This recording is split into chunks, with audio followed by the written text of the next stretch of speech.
யாராவது யாராவது தவம் பண்ணுறேன்னா என்ன, இதோ உனக்கு நான் வரம் தரேன் அப்படின்னா அந்த வரம் அளிக்கக்கூடிய சக்தி இருக்கு இல்லையா, அந்த சக்தி அவங்களுக்கு இருந்தால் தானே. அதனால தான் சொல்கிறார், ஹரி ஹர விரிஞ்சியாதிபரபி பிரணந்தும் ஸ்தோத்தும் வா கதம் அகிருத்த புண்ணிய பிரபவதி. இந்த பூமியில் புண்ணியம் செய்யாத ஒருவன் உனக்கு தொடரத்துக்கு மனசே வராது. புண்ணியம் செஞ்சிருந்தாதான் அம்பாளை நினைக்கணும் அப்படின்னே மனசு வருமா?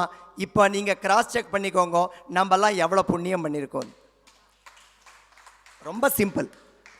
அதஸ்துவாம் ஆராத்யாம் ஹரிஹர விரிஞ்சாதிபிரபி பிரணந்தும், உன்னை நமஸ்காரம் பண்ணுறதுக்கும் ஸ்தோத்தும் வா உன்னை துதிப்பறத்திற்கும் கதம் எப்படி அகிருத்த புண்ணியா புண்ணியம் எதையும் தன்னுடைய வாழ்நாளில் செய்திராதவன் பிரபவதி முயற்சியே எடுப்பான்றார்.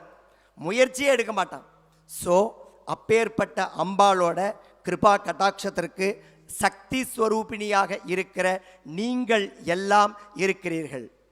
அப்படின்றதுல மொத்த உலகத்தின் மொத்த பெண்ணினமே, நம்ம பாரத தேசத்துலன்னு இல்லை, உலகத்தின் மொத்த பெண்ணினமே சக்தி ஸ்வரூபிணியாக இருக்கிறது.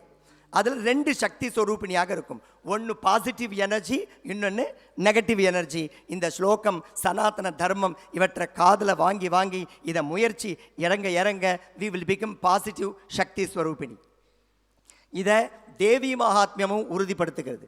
யா தேவி சர்வபூதேஷு சக்தி ரூபேண சம்ஸ்திதா நமஸ்தஸ்யை நமஸ்தஸ்யை நமஸ்தஸ்யை நமோ நமஹ. எந்த ஒரு அம்பாள் எல்லா பொருட்களிலும் எல்லா இடங்களிலும் எல்லா விஷயங்களிலும் சக்தி ஸ்வரூபிணியாக இருக்கிறாளோ அப்பேற்பட்ட சக்தி வடிவாக இருக்கிற அம்பாளுக்கு நமஸ்காரம்.